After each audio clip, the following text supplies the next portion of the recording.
நான் காலேஜ் படிக்கும்போதெல்லாம் பார்த்தீங்கன்னா, என்னோடய தாத்தாவோட எலக்ட்ரிக்கல் ஷாப்பில் வந்து நான் பார்ட் டைமாக ஒர்க் பண்ணேன். அப்போ பார்த்தீங்கன்னா, ஒருத்தர் வந்து என்கிட்ட பேசும்போது, அவர் வந்து போஸ்ட்மேன் வேலை செய்கிறாரு போல செஞ்சிட்ருக்காரு. அவர் வந்து எங்களோட ஷாப்பில் வந்து ஏதோ அவங்க வீட்டுக்கு தேவையான மெட்டீரியல்ஸ்லாம் வாங்கிக்கிறாரு. அப்போ வந்து நான் அவர்கிட்ட ஒரு 1 ஹவர் கிட்ட பேசியிருப்பேன் போல. நான் வந்து அது மறந்துட்டேன். அவர் வந்து ஆஃப்டர் 6 மாதம் கழிச்சு வந்து என்கிட்ட பேசும்போது, எனக்கு எதுவுமே ஞாபகமே இல்ல. அவர் யாருன்னே தெரில. அவர் பாட்டுக்கு வந்து என்கிட்ட பேசிட்டு அவருக்கு வந்து அ 1 மணி நேரம் பேசியிருந்தேங்க. 1 மணி நேரம் நம்ம அவர பேசியிருந்தோம் பையன் அப்படின்னு சொல்லிட்டு அவர் வந்து பேசிட்டு இருந்தாரு. ஆனா எனக்கு வந்து அவர ஞாபகமே இல்ல. நான் யாருமே அவ்வளோ சீக்கிரம் மறக்க மாட்டேன். ஆனா அவர அவ்வளோ சீக்கிரம் மறந்துட்டேன்.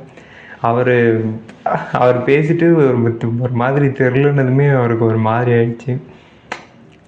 பாவம் கஷ்டப்பட்டாரு மனுஷன். தெரிலன்னு சொன்னதையுமே. ஸோ நீங்களும் யாரையும் அவ்வளோ சீக்கிரம் மறந்துடாதீங்க. அப்புறம் அவங்க உங்களை ஞாபகம் வச்சிருந்தாலும் நீங்கள் அவங்கள மறந்துட்டீங்கன்னா, அது கொஞ்சம் எப்படி சொல்கிறது, மிகப்பெரிய வலியா இருக்கும்.